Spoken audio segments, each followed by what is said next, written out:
ዛሬ የተገናኘነው የጂጋ ከተማ ነዋሪዎች መደጋገፍ ማህበር ላይ ነው። ማህበሩ ከተመሰረተ በኋላ ዛሬ ላይ ምዝገባ ጀምረናል። አባላቶችን እየመዘገብን ነው የምንገኘው። የዚህ ማህበር እንግዲህ ዋና አላማ ብለን ያስቀመጥነው 3 ናቸው።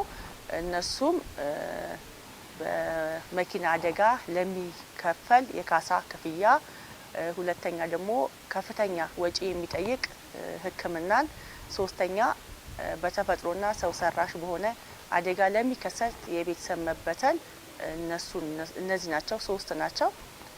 እንግዲህ በመጀመሪያ የካሳ ክፍያ ብለን ስንል ለካሳ ክፍያ የዚህ አባል የሆነ ማንኛውም አባል ተሽከርካሪ ያለው ባጃጅም ይሁን ሌሎች መኪናዎች ያለው አባል ጉዳት በሚያደርስ ሰዓት ለሚከፈል ክፍያ ይሄ ማህበር እንግዲህ ሹፌርና ባለቤት የማህበሩ አባል ከሆኑ 100% የሚጠየቀውን ክፍያ 100% ይከፍላሉ። እንዲሁም ደግሞ እዚህ ማህበር ላይ ሹፌር ገብቶ ከሆነ ሹፌር ብቻ ከገባ 50% ድጋፍ እናደርጋለን። እንዲሁም ደግሞ ባለቤት ከገባ ደግሞ ብቻ ከገባ 50% ድጋፍ እናደርጋለን። ይህን ድጋፍ ስናደርግ እንግዲህ የካሳ ክፍያ ላይ ሽማግሌዎች 15 የሀገር ሽማግሌዎች የተቋቋሙ አሉ። እነሱ የሀገር ሽማግሌዎች ይህንን ጉዳይ አደጋ የደረሰበት ጋር ሰው ሄደው ያንን የሚያስፈልገውን ካጣሩ በኋላ የሞትም ከሆነ ካሳ ክፍያ፣ የጉዳትም ከሆነ ደግሞ የሕክምና አገልግሎት እንሰጣለን ማለት ነው። ከዚህ በተጨማሪም ደግሞ ለምሳሌ የዚህ ማህበር አባል ላይ ያለ ከሌላ አካል ጉዳት ቢደርስ በተሽከርካሪ ጉዳት ቢደርስበት እነዚህ የተቀመጡ የሀገር ሽማግሌዎች ተመጣጣኝ የሆነ የካሳ ክፍያ እንዲከፈለው ያደርጋሉ ማለት ነው። ተጨማሪም 5 የህግ ባለሙያዎች አሉ። የህግ ባለሙያዎችም ለደረሰው የጉዳት እንዲሁም ደግሞ ለደረሰብን አባሉ ላይ ለደረሰብን ጉዳት የህግ ባለሙያውና የሀገር ሽማግሌዎች አንድ ላይ በመሆን ተገቢውን የካሳ ክፍያ ማህበሩ ይከፍላል። የማህበሩ አባልም ችግር ከደረሰበት ተገቢ ክፍያ ያስከፍላሉ ማለት ነው። በሁለተኛው ደረጃ ደግሞ የሕክምና ጉዳዩም እንደዛው ከ300,000 እስከ 2 ሚሊዮን ድጋፍ እናደርጋለን። ለቤተሰብ ባልና ሚስት ልጆቻቸውን ጭምር ማለት ነው። ለእያንዳንዱ ከፍተኛ ህመም በሚያጋጥም ሰዓት ከ300,000 እስከ 2 ሚሊዮን ድጋፍ እናደርጋለን። ለዚህ ደግሞ 9 የሕክምና ባለሙያዎች ቦርድ አለን። ቦርዱ ያንን ማስረጃ በበቂ ሁኔታ ዶክመንቶች ካዩ በኋላ ሕክምናው ጂጂጋ የሚሰጥ ከሆነ አዲስ አበባ የሚሰጥ ከሆነ እንዲሁም ደግሞ ከሀገር ውጭ ሀገርም ሕክምና የሚያስፈልገው ከሆነ የዚህ ማህበር ቦርዶች ያመኑበት የወሰኑትን ውሳኔ ማህበሩ ተቀብሎ ሕክምና ያደርጋል ማለት ነው። በሶስተኛ ደረጃ ደግሞ የተቀመጠው የሰው ሰራሽና በተፈጥሮ አደጋ ስንል በእሳት ቃጠሎ ሊሆን ይችላል፣ በጎርፍ ሊሆን ይችላል። ቤታችን ቢወድም ስራ ቦታችን ቢወድም የሚያስፈልገውን ድጋፍ ይሄ ማህበር ያደርጋል። እንዲሁም የተለያዩ ችግሮች የዚህ ማህበር አባል የሆነ የተለያዩ ችግሮች በሚያጋጥሙ ሰዓት ቤተሰብን ሊበተን የሚችሉ ማናቸውንም ጉዳት ካለ ማህበሩ ድጋፍ ያደርጋል። የዚህ ማህበር አባል ለመሆን መታችሁ ተመዝገቡ። አባል ስንሆን ደግሞ ሁላችንም አስፈላጊ የሆነውን ድጋፍ የህይወት ኢንሹራንስ ከዚህ ማህበር እናገኛለን ማለት ነው። አመሰግናለሁ። ጂጋ ከተማ ነዋሪዎች መደጋገፍ ማህበር ወደኛ ጋር መታችሁ ምዝገባ ስታካሄዱ የምዝገባ ራሱን የቻለ ቅጾች አለ። ቅጾቹ ላይ ለመሙላት የሚሞላባቸው ዋናው መሰረቱ 2 ፎቶግራፍ ያስፈልገናል። ከዛ በኋላ የቤተሰብ ዝርዝር ያስፈልጋል። ከዛ ባሻገር መጀመሪያ ላይ ወደ ባንክ ትሄዱና ኢትዮጵያ ንግድ ባንክ በአካውንታችን የጂጂጋ ከተማ ነዋሪዎች መደጋገፍ ማህበር በሚል አካውንት ታስገባላችሁ። ያን ያስገባችሁበትን ስሊፕ ይዛችሁ ትመጣላችሁ። ስሊፑን ይዛችሁ ከመጣችሁ በኋላ በዚህ አይነት ፋይሉ ተዘጋጅቷል። ፎቶግራፋችሁ በዚህ መልኩ ይለጠፋል። ከዛ በኋላ አንድ አባላችን የተመዘገበበትን ኤግዛምፕል ለመስጠት ነው። እዚህ ጋር ፎቶግራፉ አለ። ይለጠፋል። ቅጹ እዚህ ጋር ይሞላል። እዚህ ጋር ቅጾቹ ምን ይላል? የተጠቃሚ ሙሉ ስም ይላል። ከዛ በቤተሰቡ ደረጃ ሚስት፣ ባል የሚል አለ፣ ልጅ የሚል አለ፣ ከዛ ስልክ ቁጥር የሚል አለ። እሱን እንሞላለን ማለት ነው። ያለባችሁን እዚህ ጋር ይሞላል። በዚህ አድራሻ ከተሞላ በኋላ በመጨረሻ ላይ ያሉትን እዚህ ጋር ደግሞ ሙሉ ስማችሁንና ውሉን በትክክል ውሉ ለማንበብ ያው መጣችሁ ስታዩት መነጋገር እንችላለን። አንብባችሁት የምትፈርሙት። ይህን ከወሰዳችሁ በኋላ የእናንተ ያመጣችሁት የባንክ ስሊፕ መታወቂያ ኒምራችሁን፣ መኪና ካላችሁ ኒምራ፣ መኪና ከሌለ ደግሞ መታወቂያችሁን ይዛችሁ ከባንክ ስሊፓችሁ ጋር በዚህ ፎርም ተያይዞ ከፋይል ተከፍቶለት ይቀመጣል ማለት ነው። በዚህ መሰረት ይሄ 1700 ብር የከፈላችሁት አንድ ይከፍላችኋል። በየወሩ የምትከፍሉት ነገር የለም። አንድ ጊዜ 1700 ብር ከከፈላችሁ በኋላ በየወሩ የምትከፍሉት ነገር የለም። ደግመን ነው የምንናገረው። ከዛ በኋላ ግን ወደፊት አደጋ ቢደርስ ከፍተኛ አደጋ ደርሶ ከፍተኛ ካሳ ብንከፍል የከፈልነውን ላለው አባላት ሼር ይደረጋል። ሼር ይደረግና ለምሳሌ አንድ ጥሩ ምሳሌ ልስጥ። 3 ሚሊዮን ብር ካሳ ብንከፍል 3 ሚሊዮን ብሩን 5000 ሰው አባላት ካለን ለ5000 ሰው ስናካፍል ወደ 400 ብር ነው የሚደርስብን። 400 ብራችንን ሁላችንም በአደጋ ወደረሰ ሰዓት እንከፍልና ተመልሶ ወደ ባንኩ ዲፖዚት ይቀመጣል ማለት ነው። ስለዚህ ምንድነው ሰርኩሌሽንን እየሰራ ነው የሚሄደው እንጂ በየወሩ እንደ ድር ወይ ደግሞ እንደ ቁብ ወይ ደግሞ እንደሚፈለገው ነገር የሚጣል ነገር የለም። አንዴ 1700 ብር ብቻ ከፍሎ ብዙ ተጠቃሚነት ማግኘት ይቻላል ማለት ነው። በዚህ መልኩ ህገ ደንብ አለን።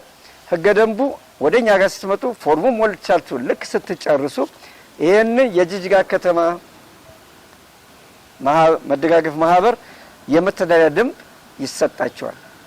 ከዚህ በኋላ ቤታችሁ ገብታችሁ አንብባችሁ በዚህ ህግና ደንብ መሰረት ተገዥነትን ጠብቃችሁ የማህበሩ ተሳታፊ ወይ ደግሞ አባልነታችሁን ታጠናክራላችሁ ማለት ነው። ስለዚህ ቆሞ ከመለመን ተሰብስቦ ህብረት ፈጥሮ ወደ አንድ ነገር ላይ መምጣቱ የተሻለ ነገር ሆኖ ስላገኘ ነው ከልመና ራሳችንን እንቻል በሚል ፕሪንሲፕል ነው የመጣ ነው። ይሄንን ተረድታችሁ ሁላችሁም ተመዝገቡ። ዋነኛ በከተማችን ላይ በህመም በአደጋ ችግር ጊዜ እየወጣን የምናስቸግረው ጥቂት ማህበረሰብን እንደሆነ ስለዚህ ይሄ ከሚሆን በሚል ሐሳብ ተነስተን ማህበር መስርተናል። ስለዚህ ሁሉም የጅጅጋ ሰው በዚህ ማህበር መጥቶ እንዲመዘገብ እያልኩ ጥሪን አስተላልፋለሁ። ይሄ ማህበር እንደ እድር አይደለም፣ እንደ ቁብም አይደለም። በየጊዜው የሚከፈል ነገር የለም። አንድ ጊዜ ከተከፈለ በኋላ ችግር ወይም አደጋ በሚደርስበት ጊዜ የምናዋጣውና የምንከፍለው ይሆናል። ሁሉም ሰው የጅጅጋ ነዋሪ ያለ እየመጣ እንዲመዘገብ ብዬ ጥሪን አስተላልፋለሁ። አመሰግናለሁ። እንግዲህ ይህን ማህበር ልንመሰርት ያስገድደን አንዱ ትልቁ ነገር አደጋ በምናደርስበትም ጊዜ በእኛ ጋም ወይም ደግሞ አደጋ በሚደርስበት ጊዜ ጉዳት ያደረሰው የሚሆን ጉዳት የደረሰበት ሰው ያው ችግር ላይ እየወደቀ ስለነበረ ያንን ችግር ለመፍታት ሲባል ነው ይሄንን የጅጅጋ ከተማ ነዋሪዎች መደጋገፍ ማህበር የሚል ልናቋቁም የተገደድ ነው እና ይሄ ምንድነው አደጋ በምናደርስበትም ጊዜ ሳንጨናነቅ ቤተሰብ ሳይፈርስ ያንን ወዲያው ችግሩን ለመቅረፍ እንዲያስችል ተብሎ የተቋቋመ ማህበር ነው እና ዋናው ዓላማው ይሄንን ችግር ለመፍታት ነው። ሌላው እንግዲህ ያው መነሻችን ከምንኖርበት አካባቢ የወሰኑ ልምድ ነው። ይሄ ምንድነው ከሶማሌው ማህበረሰብ የለመዱ ጥሩ ነገር የሶማሌ ማህበረሰብ ችግር በሚደርስበት ጊዜ ችግራቸውን የሚወጡት በጋራ ነው። የጎሳው አባላት ተሰባስበው ገንዘብ ተሰብስቦ ለዛ ለተጎጂው ይሁን ለጎዳው ሰው ገንዘብ ይከፈላል እና ያ ጥሩ ምሳሌ ስለሆነን ከዛ ተነስተን ነው ከሶማሌ ማህበረሰብ ሽማግሌዎች ጋርም ምክክር አድርገናል። ከነሱም ሐሳብ ወስደን ነው ይሄንን ማህበር እንዲመሰረት ያደረግነው። መነሻችን ይሄ ነው። ሌላው እንግዲህ መግለጽ የምፈልገው ምንድነው ከዚህ በፊት ችግር ሲደርስብን እኛን ወክሎ የሚንቀሳቀስ ሽማግሌዎች አልነበሩም። ምንድነው በዘፈቀደ ነበር የሚሆነው። ሽማግሌ ተፈልጎ ተለምኖ ቋንቋ የሚያውቅ ተብሎ ያንን ነው። አሁን ግን ያንን ችግር ለመቅረፍ ስንል ምንድነው ያደረግነው የራሳችን ሽማግሌዎች ይኖራሉ። እነዛ ሽማግሌዎች ምንድነው የሚሰሩት? እኛም ችግር ስናደርስ ያንን ችግር ሄደው ቁጭ ብለው በስርዓቱ ይነጋገራሉ። በሽማግሌ በሶማሌ ማህበረሰብ ባህል መሰረት እኛ ዘንድሮ የከፈልነው ክፍያ ካለ እኛም ከነሱ ላይ የምንቀበለው ያንኑ መሰረት አድርገን ነው። ክፍያችንም ተመጣጣኝ የሆነ አንዴ ከፍ ይል አንዴ ዝቅ የሚል ሳይሆን ከጎሳው ጋራ ጎሳው ከዚህ በፊት ሲከፍል የነበረውን አይነት ለምሳሌ ባለፈው ወር ከፍሎት የነበረው ከሆነ ወይንም ባለፈው አመት ከፍለን የነበረው ከሆነ ያንን መነሻ ተደርጎ ነው ክፍያዎች እኛም የምንጠይቀው እኛም የምንከፍለው። ስለዚህ በሁለቱም በኩል ነው ሽምግልና ስናደርስም የኛ ሽማግሌዎች ይኖሩናሉ፣ ቋሚ ሽማግሌዎች ነው የሚኖሩን። ሲደርስብንም እንደዛው ተመሳሳይ ክፍያውም ያው እኩል የሆነ እንደ በፊቱ የተዘበራረቀ ሳይሆን እኩል የሆነ አከፋፈል እንዲኖር ነው እንግዲህ ጥረታችን የሚሆነው። ቅድም እንዳልኩት ከሽማግሌዎች ጋር የነበረንም ግንኙነት ከሽማግሌዎች የሚያገኘው ሀሳብ ይሄንኑ መሰረት ያደረገ ነው። ማህበር ሲቋቋም አንዱ ጥቅሙ ለሕክምና ዘርፍ በጤና በኩል በሚደርስ ችግር በማህበሩ አባላት ላይ ከ300,000 እስከ 2 ሚሊዮን የሚደርስ ክፍያ ፈጽሞ ለማሳከም እንደሚችል ነው። ይህንንም ሕክምና 9 ዶክተሮች አባል የሆኑበት የቦርድ እንትን አለ። እነሱ አጣርተው ባቀረቡት መሰረት ለማህበሩ የራሱ አመራሮች ስላሉት ለዛ አቅርበው የዶክተሮቹ ቦርድ ባቀረበው መሰረት ኮንታክት አድርጎ ያሳክማል ማለት ነው አባላቶቹን። እና ይሄን የመሰለ እንትን የትም ቦታ የሌለ ከባድ ጥቅም ነው ህብረተሰቡ ማለት። በትክክል ቀደም ሲል ቢወጣ ጥሩ ነበር። ዘገየን፣ ሌት ሆነናል። በአካባቢያችን ያለው ህብረተሰብ እንዲሁም ደግሞ በተለያየ ሁኔታዎች እንትን ሲያደርሱ አደጋ ሲያደርሱ እነሱ በማህበር ነው አዋጥተው ለዛ ሰውዬ የሚያስተናግዱት። እኛ ግን አደጋ ሲደርስብን ወይም ስናደርስ የነበረው ችግር ፐርሰናል አንድ ሰው ነው ወይም ደግሞ አንዳንድ በፍላጎት ሄደው በየለመኑ ሰው ፊት እያዩ ነበር የሚከፈለው። በአሁኑ ሰዓት ግን ይሄ ማህበር መቋቋሙ ለህብረተሰቡ እፎይታ ይሰጣል። በእውነት እፎይታ ነው የሚሰጠው። ለምን 2 ሚሊዮን 3 ሚሊዮን ወይም 4 ሚሊዮን ሊሰጥ ይችላል። ይሄንን አሁን ብናካፍለው ለ10 ሰው ወይም ለ10,000 ወይም ደግሞ 5,000 የተወሰነ ብር ነው የሚደርስብን። ይሄ ህብረተሰብ አሁን እፎይታ እያገኘ ነው ብዬ የማስወደኝ። በተለይ በዚህ ደግሞ የሀገር ሽማግሌዎች አሉበት። የሀገር ሽማግሌዎች ደግሞ ከማን ይገናኛሉ? ከአካባቢያችን ያሉ ሽማግሌዎች ይገናኛሉ። ለምን ከነሱ ጋር ተገናኝተው ምናልባት ቀድመን እኛ ካደረሰን እኛ የከፈልና እነሱ የከፈሉንን መልሰን ነው የምንከፍለው። ከዛ በታች እኛም አንቀበልም፣ እነሱም ደግሞ ያው ላይቀበሉ ይችላሉ። ያ ቫሪ አይኖርም፣ እኩል መሆን አለበት ብዬ ገምታለሁ። በትክክል እዚህ አካባቢ ማህበሩ መቋቋሙ በጣም ደስ ብሎኛል። እየመጣችሁ ብትመዘገቡ አካባቢያችን ራስ በራሳችን ብንረዳዳ የበለጠ ይሆናል ብዬ ገምታለሁ። ወደ ኋላ አትቅሩ፣ አብረን እንስራ፣ ተባብረን ማህበሩ እናቋቁመው፣ ይጠቅመናል ብዬ ገምታለሁ። አመሰግናለሁ። እንደሚታወቀው እንግዲህ ባለፉት 4 እና 3 ወራት በፊት ጀምሮ የጂጂጋ ከተማ ነዋሪዎች መደጋገፍ ማህበር የሚል የጎሳ ቅርጽ ያለው የጎሳ በአካባቢያችን የሚገኙት ጎሳዎች የሚያደርጉትን ፕራክቲስ ላይ በተመሰረተ ከነሱ ጥሩ ልምድን በማካበት ራሳችንን ከተለያዩ የጎሳ የካሳ ክፍያዎችና እንዲሁም ከፍተኛ ለሆኑ ሕክምና ወጪዎች የሚሆን በማህበረሰባችን ላይ እየደረሰ ያለውን ተደጋጋሚ የሆነ ችግር ለመፍታት በጋራ ሆኖ ለመፍታት የተቋቋመ ማህበር ነው። እንግዲህ ይህን ማህበር ለማቋቋም ባለፉት 3 እና 4 ወራት ሁሉም ያለውን ሀሳቡን በማዋጣት እውቀት ያለው እውቀቱን ጊዜውን በመሰዋት ረጅም መንገድ ተሄዷል እና በስተመጨረሻም አሁን ማህበሩ በመንግስት በፍትህ ቢሮ እውቅና አግኝቶ በመተዳደሪያ ደንቡ ጸድቆ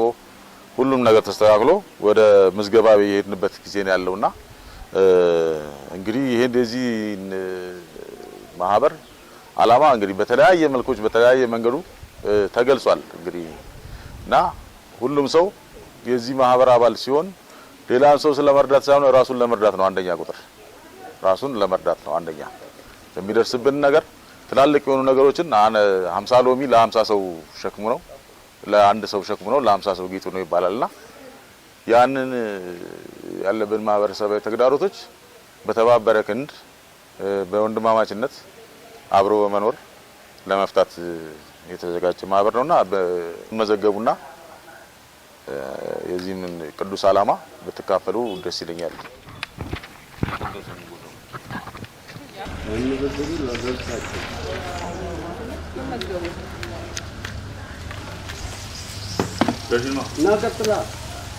ተመዝግቧል።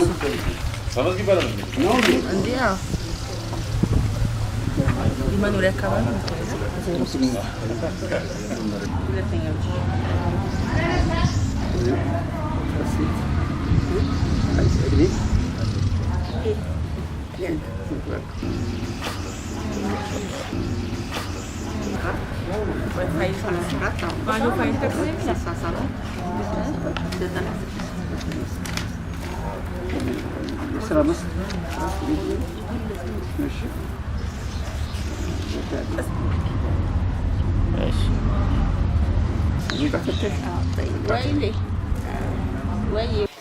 ስሜ ሸዋበላይ ኪዳኑ ይባላለሁ። ኢትዮጵያ ቀይ መስቀል ማህበር ሰራተኛ ነኝ። እዚህ የመጣሁት የዚህ የጅጅጋ ነዋሪዎች ህብረት አባል ለመሆን ለመመዝገብ ነው የመጣሁት። በጣም ደስተኛ ነኝ። አባል በመሆኔ እስካሁን የዘገየ ነው መኖር የሚገባው ከዚህ በፊት ነበርና በጣም አስፈላጊና ወሳኝ ነውና የጅጅጋ ነዋሪ የሆኑ በሙሉ መተው ቢመዘገቡ ማህበሩ ለመደገፍ ሳይሆን ራሳችንን ለመጥቀም የተቋቋመ ድርጅት ነውና በብዙ ቻሌንጅ ውስጥ ሆነው ይህንን ማህበር በሁለት እግሩ እንዲቆሙ ያደረጉ ሊመሰገኑ ይገባቸዋል እና በጣም ጥሩ ነገር ነውና የጅጅጋ ነዋሪዎች አያምልጣችሁ። በሚደርስብን ነገር ብዙ ጊዜ እኛ ማህበረሰብ አደጋ ሲደርስ ወይ ሰው ሲታመም እንዲህ ቻሌንጆች ሲገጥሙ ብዙ ጊዜ አንድ ሰው ላይ የሚወድቅ ዕጣ ወይ ደግሞ ሰዎች በመተባበር ሰብስበው ምናምን ነበር የሚረዱት። ይሄ ግን መቋቋሙ ጥሩ ነው። አሁን በጋራ ሲሆን አንድ ሰው ላይ የሚወድቅ ዕጣ አይኖርም። በጋራ ሲሆን ሸክሙ ለብዙዎች በጋራ ስትከፍለው ቀላል ነው በአንድ ሰው። እሺ፣ በመጀመሪያ ለመላው የጅጅጋ ከተማ ነዋሪዎች እንኳን ደስ ያላችሁ ለማለት ፈልጋለሁኝ። እሱም ለረጅም ጊዜያት በሀሳብ ደረጃ የነበረው እንደ ከተማ ነዋሪ በሰዎች ላይ ይደርሱ የነበሩ እነዚህ ሰው ሰራሽና ማህበራዊ ኢኮኖሚያዊ ትልቅ ጫና ያለባቸው ችግሮችን ሶልቭ ለማድረግ ወይ ደግሞ ለማቃለል በሀሳብ ደረጃ የነበረው የጅጅጋ ከተማ ነዋሪዎች የመደጋገፍ ማህበር ሰዎችን በቁም የመርዳት ሰዎችን በቁም የማገዝ ሀሳብ መሬት ላይ ወርዶ ዛሬ ላይ ህጋዊ እውቅና አግኝቶ ተመስርቶ እንግዲህ ማህበሩ አባላቶች ምዝገባ እየተደረገ ስለሆነ ይህ ደግሞ በጣም ትልቅ ድል ነው።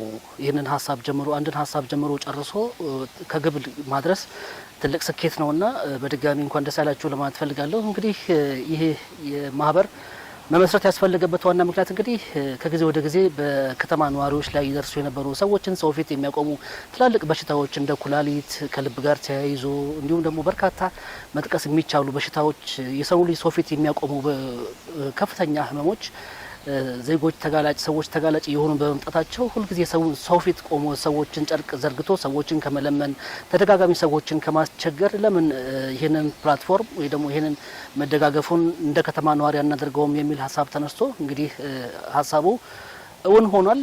ይህንን ማህበር ሀሳቡን ሁሉም የከተማው ነዋሪ የሚገዛ ሀሳብ ስለሆነ ሁሉም ሰው እንደራሱ ጠብቆ ከግብ ከስኬት እንደሚያደርሰው ባለ ሙሉ እምነት ነኝ። እዚህ ማህበር ውስጥ ስመጣ ለማንም ብዬ አይደለም። ቅድሚያ መጀመሪያ ለራሴ ይህ የመደጋገፍ ማህበር እኔ ይጠቅመኛል፣ ቤተሰቦቼ ይጠቅማል፣ ይደግፋል ብዬ በማመን ነውና ሁሉም ሰው እዚህ ቢመጣ ይጠቀማል፣ ያተርፋል እንጂ ምንም የሚጎዳው ነገር የለም። በመጨረሻም እንግዲህ በዚህ የጅጅጋ ከተማ ነዋሪዎች የመደጋገፍ ማህበር እንግዲህ አሁን በአባላት ምዝገባ ላይ ነው ያለው። እንግዲህ መላው የጅጅጋ ከተማ ነዋሪዎች ይህንን መረጃ የሚደርሳችሁ እንግዲህ ጠቃሚ የተለያዩ መረጃዎችን ለማግኘት የማህበሩ የተለያዩ ሚዲያ ድረገጾች አሉ። የቲክቶክ ፕላትፎርም አለን፣ የፌስቡክ አለ፣ የቴሌግራም በየጊዜው እዛ ላይ በመግባት ስለ ማህበሩ ትክክለኛ መረጃ ማግኘት ትችላላችሁ። እንዲሁም ደግሞ ሀሳብ፣ አስተያየት፣ ጥያቄዎች ካሉ እዛ ላይ መጠየቅ ይቻላል፣ ሀሳቦችን ማንሳት ይቻላል እና እነዚህ የፌስቡክ፣ የቲክቶክ የማህበሩን የመደጋገፍ ማህበሩን የቲክቶክ፣ የፌስቡክ እና የቴሌግራም አካውንቶችን ላይክ ሼር በማድረግ ማህበሩንም ማሳደግ ይቻላል። እንዲሁም ደግሞ አስፈላጊውን መረጃ ታገኙበታላችሁ የሚል እምነት አለን። ሁላችሁም የጅጅጋ ከተማ ነዋሪዎች ኑ ወደ ጅጅጋ ከተማ ነዋሪዎች የመደጋገፍ ማህበር አንዳችን ለአንዳችን እንቁም፣ እርስ በርስ ተያይዘን ነገ ላይ ማንም ሰው ዋስትና የለውም። ነገ ላይ ምን ሊፈጠር እንደሚችል ማንኛውም ሰው ዛሬ ቆሞ እስከሄደ ድረስ ነገ ላይ ምን ሊፈጠር በሱም በቤተሰቡ ላይ ምን ሊከሰት እንደሚችል ማንም ሰው አቅም ማንም ሰው ዋስትና የለውምና እርስ በርስ ስንያያዝ እንጠነክራለን። ይህንን ትልቅ የገዘፈ ሀሳብ ይዘን ወደፊት ነገን እንሻገር ለማለት እወዳለሁ። አመሰግናለሁ።